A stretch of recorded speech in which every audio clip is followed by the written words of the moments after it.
Welcome to Books and More, the channel where we explore timeless works that have shaped the human story. Today, we journey into the history of the decline and fall of the Roman Empire by Edward Gibbon, a monumental masterpiece of historical writing. With its sweeping narrative, sharp intellect, and profound reflections on power, virtue, and decay, Gibbon's work remains one of the greatest achievements in literature. Join us as we uncover the rise, the glory, and the eventual collapse of one of the world's most extraordinary civilizations. Chapter 32. Emperors Arcadius, Eutropius, and Theodosius II. The death of Theodosius the Great left the Eastern Roman Empire in the hands of his son Arcadius, a young man whose title far exceeded his abilities. From the moment he ascended the throne, Constantinople entered an age not defined by the strength of its emperor, but by the intrigue of courtiers, the ambitions of palace factions, and the slow decay of imperial authority. Arcadius, timid and sheltered from childhood, had neither the temperament nor the training to govern. He was surrounded by chamberlains, eunuchs, and those who whispered advice not for the good of the empire but for their own advancement. It was in this environment that the eunuch Eutropius rose to power, an unlikely figure whose ascent revealed more about the weakness of the imperial system than about his own talents. Eutropius had begun life in obscurity, passing from master to master, learning the ways of servitude long before he learned the ways of command. A man of small frame and unremarkable appearance, he cultivated instead the delicate arts of flattery, manipulation, and survival. Within the palace, where quiet words carried more force than sharp swords, these skills made him dangerous. By studying the fears and desires of those around him, Eutropius climbed step by step until the keys of the emperor's private chambers were in his hands. Arcadius grew dependent on him, trusting the man who seemed harmless, loyal, and ever-present. Yet Eutropius was anything but harmless. Once he secured the emperor's ear, he transformed himself into the most influential figure in the Eastern court. He manipulated the machinery of state with a ruthless confidence, eliminating rivals through accusations crafted with care and sentences delivered without hesitation. One of his most notable victims was Timasius, a veteran general who had served Theodosius loyally. By bribing a minor officer to fabricate charges, Eutropius destroyed the general's reputation, seized his wealth, and exiled him to a distant island where he died alone. Similar tragedies unfolded throughout the court. Anyone whose authority threatened Eutropius found themselves disgraced, stripped of wealth, or quietly removed. His greed soon became legendary. Offices across the empire, from provincial governorships to positions in the army, were sold openly to the highest bidder. Bags of gold passed through his residence in an endless stream, while those seeking favor waited in long lines clutching bribes.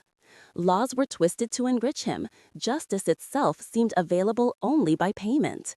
And yet, astonishingly, Eutropius achieved the crowning insult to Roman tradition.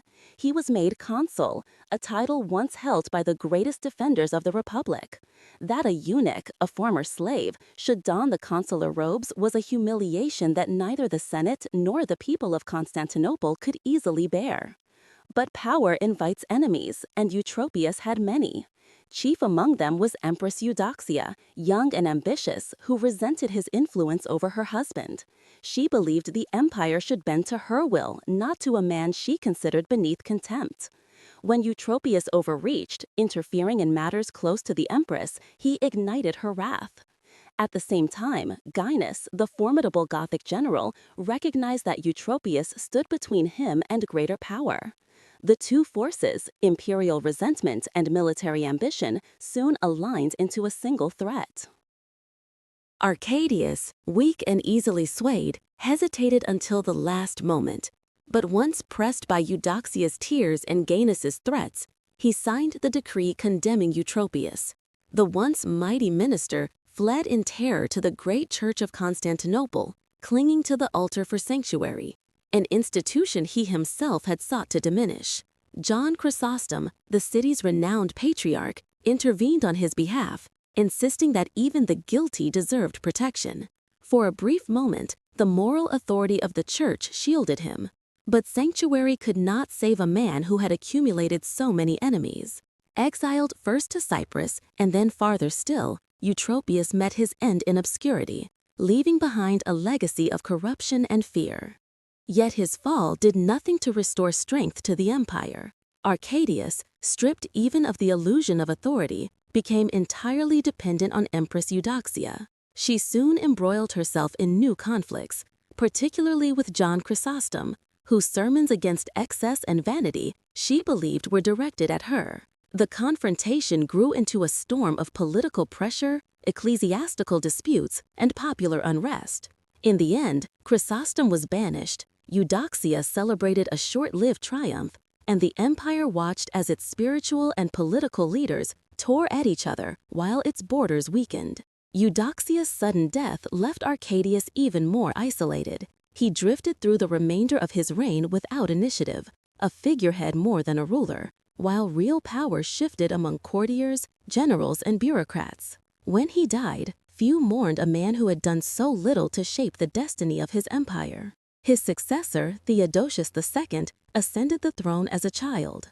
Raised under the guidance of his sister Pulcheria, a woman of intelligence and strong character, he grew into a gentle, studious man, more a scholar than a sovereign. He loved books, manuscripts, and scholarship.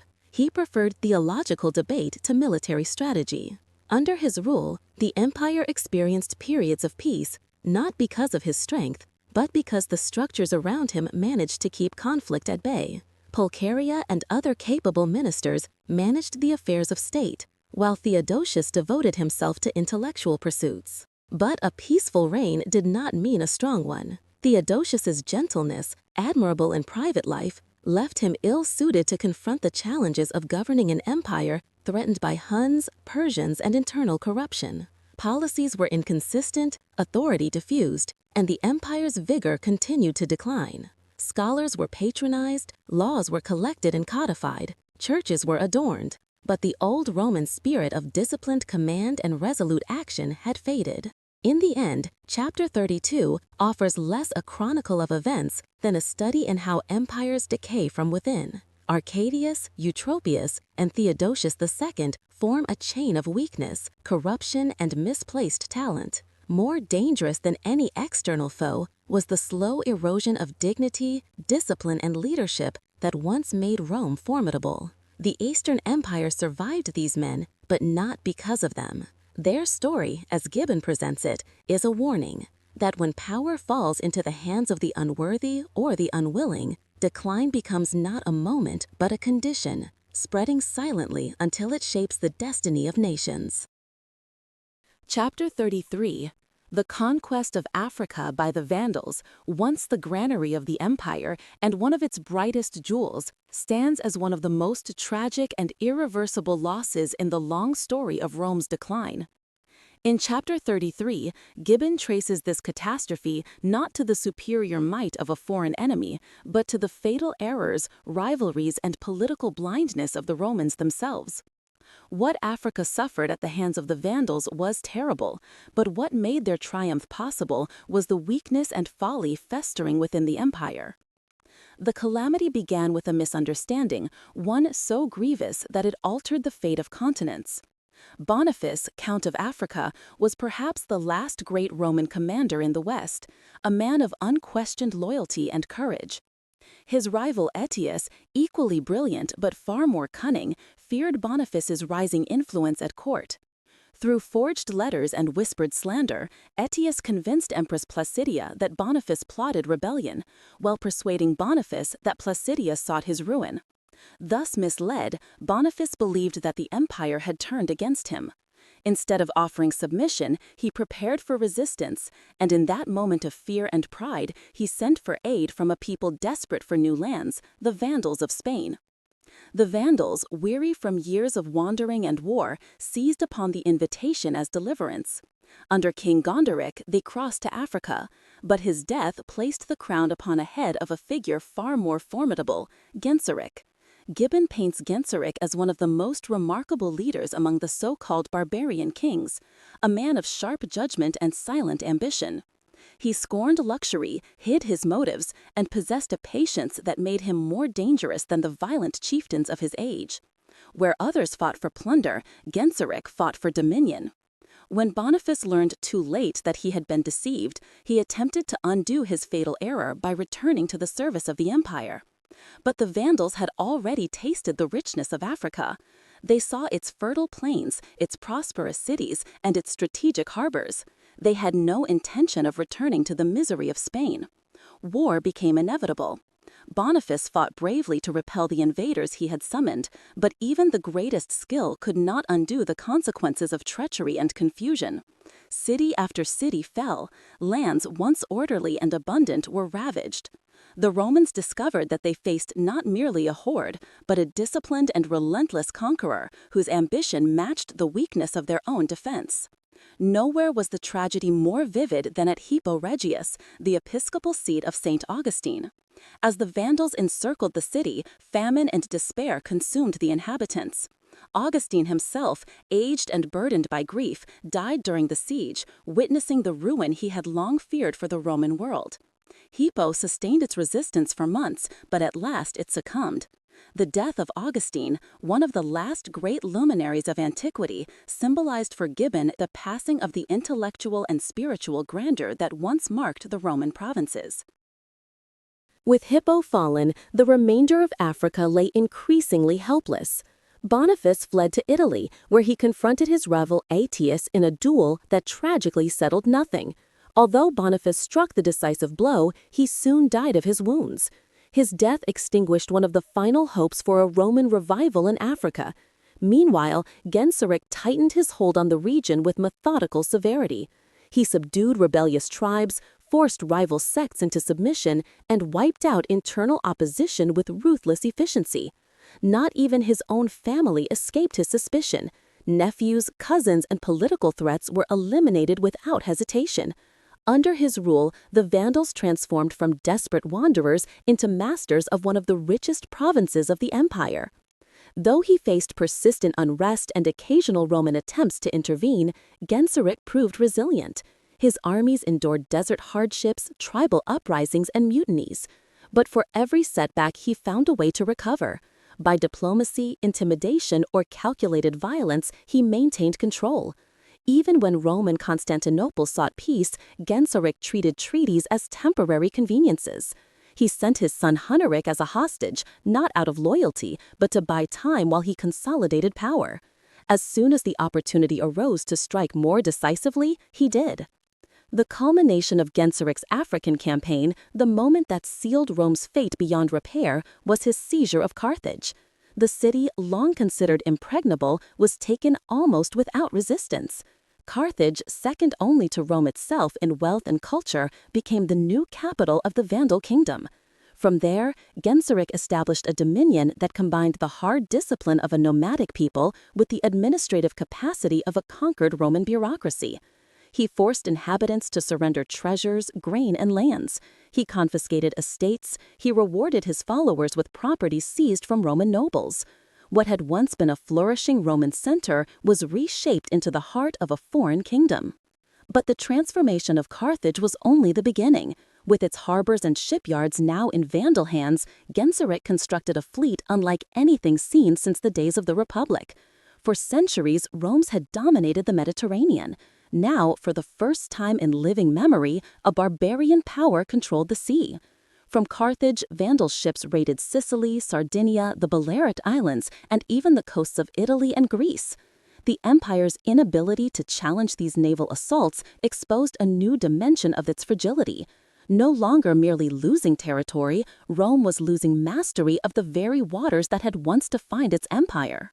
Throughout the chapter, Gibbon insists that the Vandals conquered not because they were invincible, but because Rome was irreparably divided and decayed. The empire could not defend itself because its generals fought one another, its emperor lacked authority, and its people, hungry, overtaxed, and bitter, were no longer willing to rally to the imperial cause. Genseric's genius lay in exploiting this weakness at every turn. He struck when Rome was distracted, negotiated when Rome was alert, and advanced whenever Rome faltered. By the end of the chapter, the reader feels not simply the loss of a province, but the severing of an artery. Africa had fed Rome, enriched Rome, and stabilized Rome for centuries. Its loss delivered a quiet but mortal blow. With Carthage in Vandal hands and the Mediterranean no longer a Roman lake, the Western Empire entered its final stage of decline, drained, humiliated, and exposed. In Gibbon's telling, the tragedy of Africa is the tragedy of Rome itself, an empire undone not by an outside conqueror alone, by internal dissension, misplaced trust, and the slow erosion of the virtues that once made it strong. The Vandals merely walked through a door the Romans had carelessly left open. The province that had symbolized Rome's wealth became the clearest sign that the empire had begun to die. Chapter 34. Attila. In Chapter 34, Gibbon turns his gaze toward one of the most imposing and enigmatic figures ever to stride onto the stage of late antiquity, Attila, the king of the Huns. His rise does not appear as the eruption of an unknown force, but rather as the natural culmination of Rome's growing weakness. Attila is presented not merely as a barbarian conqueror, but as a phenomenon shaped by the very decline he hastened, a dark mirror reflecting the fragility and exhaustion of the civilized world he threatened. In Gibbon's narrative, Attila is not a monster of legend, but a man whose intelligence, discipline, and unrelenting ambition rendered him the terror of two empires. The Huns, a nomadic people forged on the steppes beyond the Danube, had long been a subject of dread among neighboring nations. Their customs were harsh, their lives spent on horseback, and their appearance, shaped by deliberate disfigurement in childhood, inspired horror in the settled peoples of Europe. Yet, they had remained, for decades, a loosely connected collection of tribes, dangerous but disunited. The transformation from scattered bands into a disciplined and hierarchical force was the achievement of Attila and his brother Bleda. Upon their uncle's death, the two inherited rule jointly, but Attila soon emerged as the dominant figure, and after Bleda's suspicious demise, he became the undisputed master of the Huns. Attila's character, as Gibbon describes it, was marked not by reckless fury, but by a deliberate and calculated restraint. He rejected luxury, favoring simple meals, crude clothing, and a wooden cup at feasts where his chiefs indulged in gold and silver plate. This austerity was not humility, it was power. In a world where Roman generals drowned themselves in excess and intrigue, Attila's discipline made his followers revere him and his enemies fear him. His silence, his measured words, and his steady gaze created an aura more intimidating than any boast. Diplomacy was Attila's first weapon. The Eastern Roman Empire, weakened by court conspiracies and fearful of war, paid him enormous annual tributes to preserve a fragile peace. Attila used envoys and negotiations to test the resolve of Constantinople, inflating demands whenever he sensed weakness. He watched as ministers plotted against one another and as generals were appointed not for their ability but for their favor at court. Each concession from the East confirmed what Attila already believed: Rome no longer possessed the firmness that had once subdued the world. Yet diplomacy served only to prepare the ground for war. When Attila judged that the time was right, he launched devastating campaigns across the Danube. Cities that had stood for centuries fell in rapid succession. The Roman defenses crumbled not from lack of bravery, but from lack of leadership. The empire, corrupt and divided, simply could not muster the unity needed to resist such a relentless foe. Still, even as Attila ravaged the Balkans and threatened Constantinople itself, he avoided the waste of a prolonged siege. His aims were broader than a single victory. He wished to command fear as much as territory. His ambitions then shifted westward. The spark was a scandal born within the imperial family. Honoria, sister of Emperor Valentinian III, secretly sent Attila a plea for help along with her ring. To her, it was an act of desperation. To Attila, it was a marriage proposal and a claim to half the Western Empire as her dowry. When Valentinian rejected these outrageous demands, Attila found his pretext. He announced that he would come to collect what was rightfully his. The invasion of Gaul was one of the great convulsions of late Roman history. Attila's forces swept across the Rhine, and the cities of Gaul watched with horror as entire regions succumbed. Yet for once, the empire was not entirely alone. Aetius, the last Roman general who possessed genuine authority, forged a crucial alliance with the Visigoths. Though Rome and the Goths had clashed many times before, both understood that Attila was a threat to all. Under Aetius's leadership, Romans and Goths joined together, culminating in the fierce and decisive Battle of the Catalonian Plains. This battle, among the most significant of antiquity, checked Attila's momentum. Though not crushed, he was forced to retreat, an almost unprecedented event. But Attila was not a man to accept defeat as final. The very next year, he redirected his fury southward and invaded Italy. From Aquileia to Milan, northern Italy fell before him. Aquileia, after a long and desperate siege, was reduced to ruins so complete that it vanished from history. Refugees fled to the marshes and islands of the Adriatic, where they would one day build the city of Venice, an unintended legacy of Attila's destruction. But even as his victories mounted, Attila's fortunes began to turn. Italy could not feed his massive host. Disease broke out among his troops. And Aetius, though unable to save the northern cities, resisted effectively enough to slow the advance. It was then that Attila met an unexpected adversary, Pope Leo I. In a meeting shrouded in both history and legend, Leo persuaded Attila to withdraw.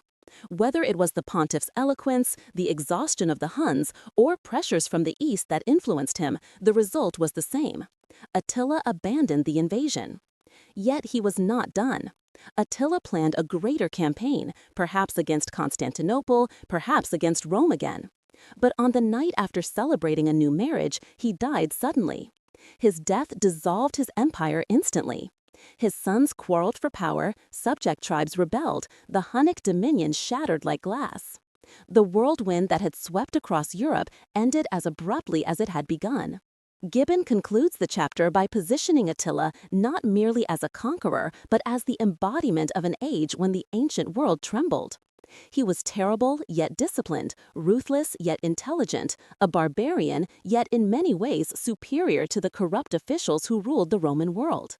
Attila did not destroy Rome, he revealed Rome's decay. His shadow darkened the last chapters of the Western Empire, not because he was invincible, but because Rome had forgotten how to be strong. Chapter 35. The invasion of Italy by Attila, checked but not defeated in Gaul, turns his wrath toward Italy itself. Gibbon presents this invasion not merely as another military campaign, but as a final test of the Western Empire's strength, exposing both its internal decay and its inability to confront a disciplined, relentless enemy. In this narrative, Italy becomes the stage on which the last remnants of Roman vigor are measured against the ferocity of the Huns, and the contrast is devastating. After the Battle of the Catalonian Plains, Attila withdrew from Gaul, but not in the spirit of a defeated warrior. He viewed the setback as temporary, the result of terrain, misfortune, and the brief unity of Rome and the Visigoths. His ambition remained unbroken. He turned his attention toward Italy, where internal divisions, imperial ineptitude, and political intrigue had left the peninsula vulnerable.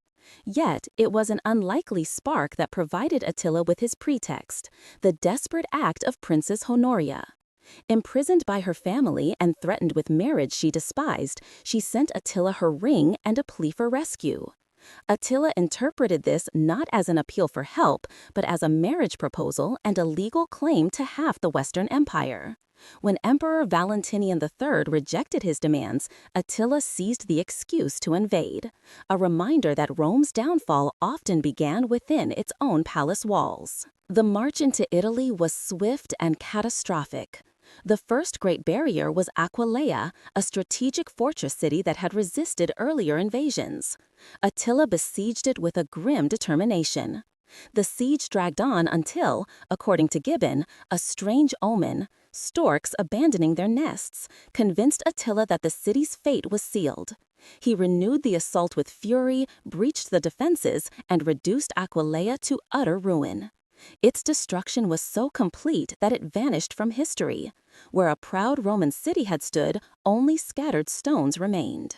The fall of Aquileia opened the gates of Italy. Padua, Vicenza, Verona, and Milan either surrendered or were devastated. Refugees fled south in waves, many escaping into the marshes and lagoons along the Adriatic coast. There, in the face of barbarian terror, they founded communities that would one day grow into Venice, a city born from Rome's fear and Attila's wrath. The devastation of northern Italy left the empire reeling. Famine spread as fields were abandoned and harvests destroyed. Towns that had survived countless generations collapsed under the weight of panic and starvation. Yet even as Attila advanced, he faced enemies more formidable than the Roman armies: disease, hunger, and the sheer exhaustion of his own forces. Italy's richness had been shattered in the early stages of the invasion, leaving little to sustain a nomadic army dependent on plunder. Horses died, warriors fell ill, and the campaign's momentum slowed. Still, Attila pressed forward, determined to reach Rome itself, the ancient prize that had eluded so many invaders before him. At this critical moment, the Western Empire had little left. Valentinian III was incapable of leadership. The Senate was paralyzed. The people were terrified. Only one man possessed enough authority and composure to confront Attila: Pope Leo I. He led a delegation to meet the King of the Huns near the Mincio River. The details of their conversation remain lost to history, but Gibbon acknowledges both the symbolic power of the encounter and the practical concerns weighing on Attila. Disease gnawed at his troops, the Eastern Empire threatened his rear, his supplies were dwindling, and an alliance among his enemies might soon form. Whether moved by Leo's dignity or by cold calculation, Attila agreed to withdraw. The retreat was not the end of Attila's ambitions. He planned new campaigns, new invasions, new realms to conquer. But fate intervened. In the midst of celebrating yet another marriage, he took wives not for pleasure but to secure alliances. Attila died suddenly. The circumstances remain mysterious: perhaps a hemorrhage, perhaps intoxication, perhaps violence. Whatever the cause, his death shattered the unity of the Huns. His sons fought among themselves, and the subject tribes rose in rebellion. In a matter of years, the empire Attila had built collapsed, its ruins scattered across the plains from which it had risen. For Italy, however, the withdrawal of the Huns offered only a brief reprieve. The devastation left in Attila's wake accelerated the unraveling of the Western Empire. Cities were depopulated, farmlands ruined, and morale broken. Rome escaped destruction, but it was no longer truly alive. The empire's resources were drained, its borders undefended, and its political system in its death throes. The invasion of Italy revealed what had long been true. Rome could no longer protect its fartland, and its survival now depended on luck, diplomacy, and the goodwill of its enemies. Gibbon concludes the chapter by emphasizing the irony of Attila's legacy. Though he did not destroy Rome, he exposed Rome's weakness with brutal clarity. His campaigns demonstrated that the empire lacked not only military strength, but the unity and discipline that once made it great. In Attila's shadow, Rome appeared fragile, aging, and unable to stand against the forces gathering around it. The terror he inspired was justified not by his invincibility, but by Rome's vulnerability. Thus, chapter 35 stands as a vivid portrait of a world nearing its end. Attila's invasion did not topple the Western Empire, but it shook it so violently that collapse became inevitable. The man who had been called the Scourge of God passed like a storm over Italy, brief, destructive, unforgettable, and left behind a landscape in which the old order could no longer endure. Chapter 36: The Total Extinction of the Western Empire. Chapter 36 reads like the final act of a long and tragic drama. Gibbon does not simply recount the fall of the Western Roman Empire. He shows how its collapse was the natural consequence of decades, indeed centuries, of internal decay, political incompetence, and moral exhaustion. By the time the last emperor was deposed in 476, Rome had long ceased to resemble the power that once ruled the known world. What remained was a hollow structure, easily toppled by those who had once trembled before its legions. The chapter begins with the consequences of a previous catastrophe, the loss of Africa to the Vandals. Africa had been the empire's granary, its financial reservoir, and one of its most stable provinces. Without it, the Western Empire was deprived of the revenues and supplies needed to maintain armies, fortify cities, or sustain its government. Genseric, the Vandal king, transformed Africa into a powerful base, built a formidable navy, and began launching devastating raids across the Mediterranean. And against these attacks, the West could mount little more than diplomatic pleas and disorganized attempts at resistance.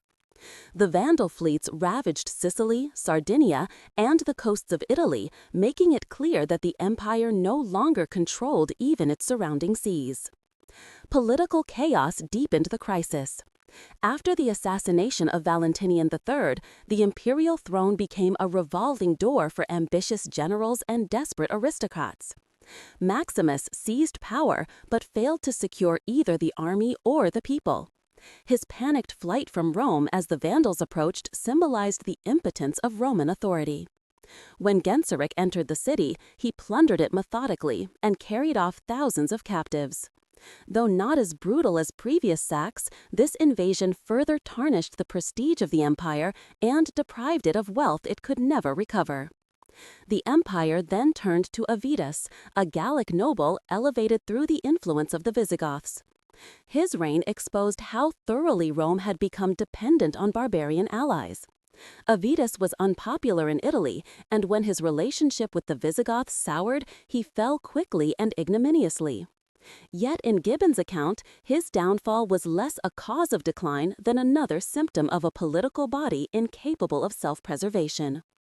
A brief revival came with Majorian, a man of genuine ability and perhaps the last Roman emperor who possessed the virtues of the old republic: energy, discipline, and a sense of duty. He attempted major reforms, rebuilt the army, restored discipline, and prepared a massive expedition to reclaim Africa. Gibbon admires Majorian as a rare figure whose ambitions aligned with the needs of the empire. But his achievements were undermined by the treachery of Ricimer, the Germanic general who effectively controlled Italy. Ricimer feared any emperor strong enough to govern independently. With calculated malice, he destroyed Majorian's fleet, forced him to abdicate, and had him executed. With his death, the final hope of reinvigorating the Western Empire vanished. Ricimer then dominated Italy as kingmaker. He raised Severus, Anthemius, and Olybrius to the throne, discarding each when political circumstances shifted. Under his shadow, emperors became mere puppets, installed to legitimize the power of military strongmen. The empire descended into factional warfare, starvation, and despair. Rome, once the center of the world, dwindled into a provincial city tormented by internal strife and external enemies. After Ricimer's death, the Western Empire staggered on through a series of short-lived emperors. Julius Nepos, sent from Constantinople, was overthrown by his own officer, Orestes. Too cautious to take the purple himself, Orestes placed his young son on the throne with the poignant name Romulus, recalling both the mythical founder of Rome and the first emperor Augustus. The boy, later mockingly called Romulus Augustulus, embodied the final absurdity of the imperial office. A child reigning over ruins, while real authority rested with barbarian soldiers who no longer pretended loyalty to an empire they had outgrown. When Orestes refused to grant land in Italy to his barbarian troops, their leader, Odoacer, revolted. Orestes was executed, Romulus was deposed. But Odoacer did not claim the imperial title. Instead, he sent the imperial insignia to Constantinople, declaring that one emperor was enough for the Roman world. With that gesture, simple, administrative, almost anticlimactic, the Western Roman Empire ceased to exist. Gibbon emphasizes the quietness of the end. There was no final battle, no dramatic storming of Rome, no climactic fall of cities and walls.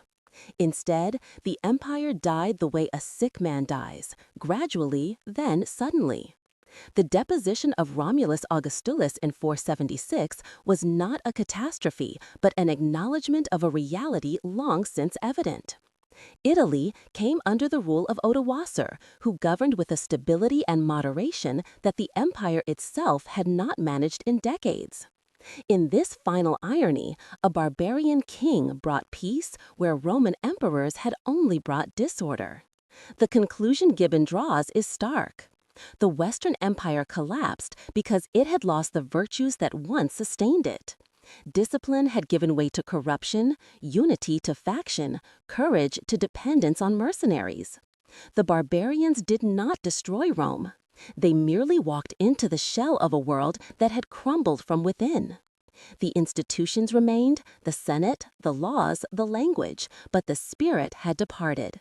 What fell in 476 was not a city or a government, but the illusion that the Roman West still lived. Thus, chapter 36 does not simply recount a fall. It delivers the final judgment on a civilization that had forgotten how to govern, how to fight, and ultimately how to survive. Chapter 37. The Conversion of the Barbarians to Christianity. Chapter 37 unfolds a remarkable transformation in the ancient world, the gradual conversion of the barbarian nations to Christianity. Yet under Gibbon's analytical and often ironic eye, this conversion is not portrayed as a triumph of pure faith or miracle, but as a complex and subtle interplay of politics, culture, ambition, and circumstance. What emerges is a narrative not of sudden enlightenment, but of how the religious landscape of Europe was reshaped as Rome declined and new nations rose in its place. Gibbon begins by emphasizing that the conversion of the Germanic tribes was in many ways an unintended consequence of Rome's expansion and later vulnerability. For centuries, the empire had influenced the barbarians through trade, war, and migration. Barbarians served as auxiliaries in the Roman army, traded goods along the Rhine and Danube, and even settled in Roman territory. Through this constant contact, they gradually absorbed Roman customs, language, and eventually its religion. Christianity spread across borders not through conquest, but through the quiet work of merchants, captives, missionaries, and the authority of a civilization that, even while declining, still inspired imitation. But Gibbon emphasizes an irony. The first wave of conversions among the Gothic and Germanic tribes did not bring them into harmony with the Roman world. On the contrary, many of these tribes embraced Arian Christianity, a doctrine condemned as heretical by the Roman Church. This divergence arose largely because the earliest missionaries to the Goths, including the celebrated Ophilos, were themselves Arians. Ophilos not only preached the Arian doctrine, but also created the Gothic alphabet and translated the scriptures, giving the Goths a written language for the first time. In doing so, he laid the foundations of Gothic culture, yet he also ensured that their Christianity would remain at odds with Roman orthodoxy. As Gibbon notes, the result was a paradoxical religious landscape. The Western Roman world, still nominally governed by Catholic emperors and bishops, found itself surrounded, and in some regions entirely ruled, by nations that professed a form of Christianity the Romans considered heretical. The Visigoths in Spain and Gaul, the Ostrogoths in Italy, the Vandals in Africa, the Burgundians along the Rhone, all adopted Arianism. This doctrinal rift prevented true unity between conqueror and conquered. The Arians often tolerated the Catholic minority under their rule, yet the suspicion and resentment between the two groups prevented political cohesion. In some cases, such as among the Vandals in Africa, Arian kings persecuted Catholics with harsh severity, which only deepened the divide. Gibbon argues that this religious disunity weakened the barbarian kingdoms. Rome's old population, especially the Catholic clergy, found little loyalty toward Arian rulers, and often welcomed or even encouraged intervention from Catholic powers. The clergy, educated and organized, remained the spiritual and intellectual elite of their communities.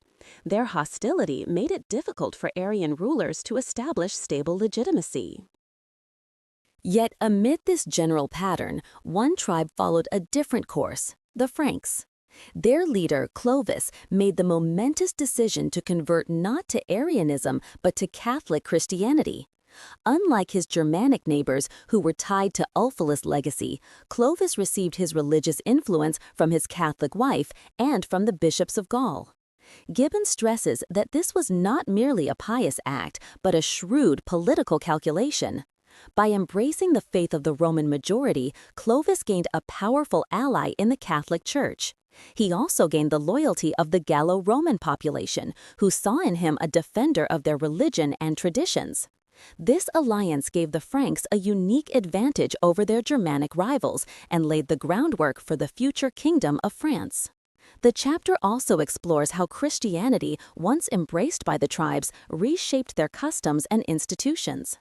Conversion softened some of the harsher elements of Germanic society, the blood feuds, the brutal rites, the wild polytheism of their ancestors. But Gibbon is careful not to exaggerate. He notes that the barbarians retained much of their ferocity long after baptism. Christianity provided a new moral vocabulary but did not instantly change old habits. Nevertheless, the Church offered them literacy, administration, and a moral framework that gradually tamed their warlike spirit. The role of the clergy during this period emerges as a decisive factor. Bishops became leaders not only in spiritual matters but also in civic life, often acting as protectors of the weak against the violence of barbarian warriors. Their influence over the population gave them leverage in political affairs, and many barbarian kings quickly learned that cooperation with the Church was essential for stability. Gibbon regards the Catholic clergy as the only organized body that survived Rome's fall intact, and the only institution capable of shaping the moral and political future of the new European kingdoms. Yet Gibbon also critiques the internal conflicts of the Roman Church during this period. Even as barbarians converted, the Church itself was consumed by theological disputes, especially concerning the nature of Christ, the authority of various bishops, and the interpretation of doctrinal councils. To the barbarian converts, these disputes were often incomprehensible. They accepted Christianity in simple, practical terms, while the more learned clergy debated subtle points of theology. This contrast between the intellectual church and the simple believer underscores how Christianity adapted to new cultures and survived the collapse of empire. By the end of the chapter, Gibbon presents a broad view of the transformation. A world once shaped by Roman law and pagan tradition was now dominated by Christian barbarian kingdoms. These kingdoms differed in theology, customs, and strength, but all accepted Christianity as the central foundation of their societies. In this sense, the conversion of the barbarians did not end Roman civilization, but preserved its religious and cultural essence even as its political structure crumbled. Chapter 37 therefore becomes a reflection on how religion spread, not through sudden revelation, but through slow and intricate historical forces. The Christianization of the barbarians marked the birth of medieval Europe. It reshaped identities, legitimized rulers, and provided continuity amid the chaos of Rome's fall. And as Gibbon emphasizes, this transformation was neither wholly spiritual nor wholly political, but a fusion of belief, ambition, and adaptation that would shape the destiny of the West for centuries to come. Chapter 38: The Reign and Conversion of Clovis. Chapter 38 presents the rise of Clovis, the first great king of the Franks, and shows how his conquests and his conversion to Catholic Christianity reshaped the political and religious foundations of Western Europe. Under Gibbon's narration, Clovis does not appear merely as a victorious warlord. He emerges as the architect of a new order rising from the ruins of Roman Gaul, an order shaped by ambition, violence, and the cunning use of religious legitimacy. The chapter unfolds as a study of how a barbarian chief became the founder of a Catholic monarchy, and how that monarchy positioned itself to inherit what remained of the Western Empire. Gibbon begins by locating Clovis within the landscape of post-Roman Gaul, a land fractured among Germanic kingdoms, Roman aristocrats, and remnants of imperial administration. The Visigoths held the fertile south, the Burgundians controlled the Rhone valley, the Alemanni pressed along the Rhine, and the last surviving Roman commander, Syagrius, still clung to authority in the north. Into this divided world stepped Clovis, young, aggressive, and driven by a hunger for power unmatched among his contemporaries.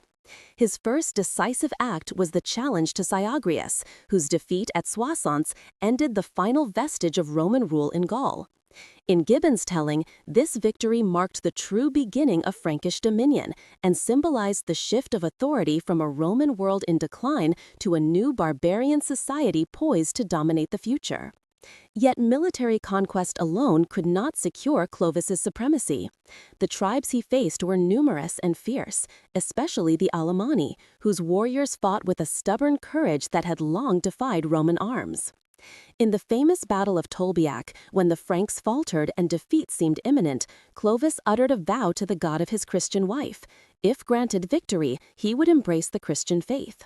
The tide turned, the Alemanni were subdued, and Clovis kept his vow. Gibbon interprets this moment not only as a religious turning point, but also as a masterstroke of political wisdom.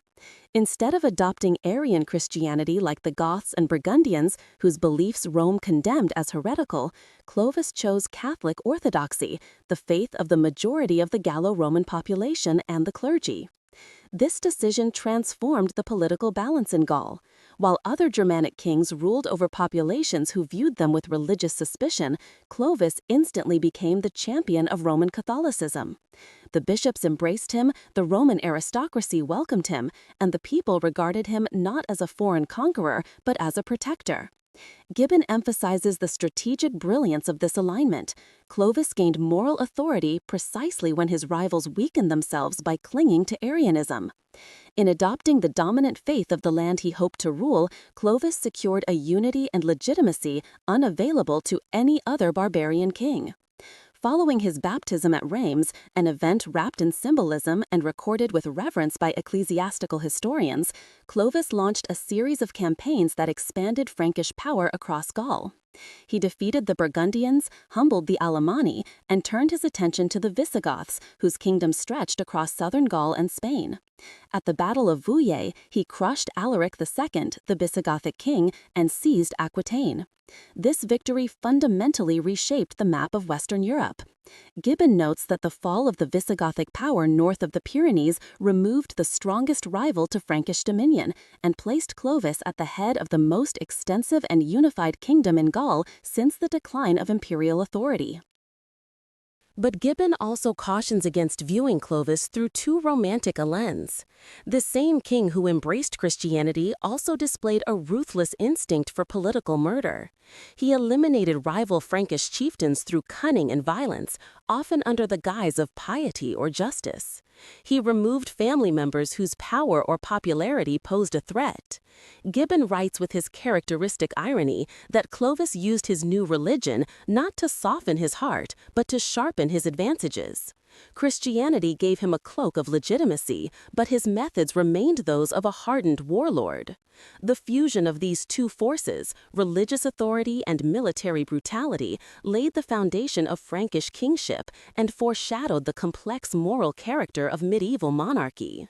Gibbon then turns to the cultural and administrative consequences of Clovis's rule. The Franks maintained their own tribal customs, laws, and warrior ethos, but they also inherited the Roman system of governance left in Gaul. The result was an unusual duality. Roman law continued to govern the Roman population, while Frankish law applied to the conquering tribe. Gibbon observes that this coexistence of legal traditions allowed the Franks to extend their rule without dismantling the administrative habits of centuries. Instead of destroying Roman civilization, Clovis appropriated it. The Senate of Gaul still met, taxes still flowed, cities still held civic authority, but now all operated under the shadow of a Frankish crown strengthened by Catholic unity. As the chapter reaches its conclusion, Gibbon reflects on the long-term significance of Clovis's achievements. In defeating the Germanic peoples around him, Clovis ensured that Gaul would not fall under Arian monarchies or fragment into disconnected tribal territories. In accepting Catholicism, he aligned his dynasty with the only stable institution surviving from the ancient world, the Church. And in blending Roman governance with Frankish vigor, he laid the groundwork for medieval France. The Merovingian dynasty that arose from his reign would endure in various forms for centuries, eventually giving way to the Carolingians, who would build on his foundations. For Gibbon, Clovis symbolizes a broader transformation. He marks the transition from the classical world to the medieval one, from Roman order to Germanic kingship, from imperial unity to the patchwork of emerging European nations. His reign demonstrates how the barbarian conquerors, far from extinguishing Roman civilization, absorbed and reshaped it. And in his conversion to Catholicism, we see not only the story of a king's faith, but the beginning of an alliance between monarchy and church that would shape the destiny of Western Europe for a millennium. In Gibbon's voice, Chapter 38 becomes not merely a biography of Clovis, but the story of a pivotal moment when the darkness after Rome's fall gave way to the first outlines of a new world.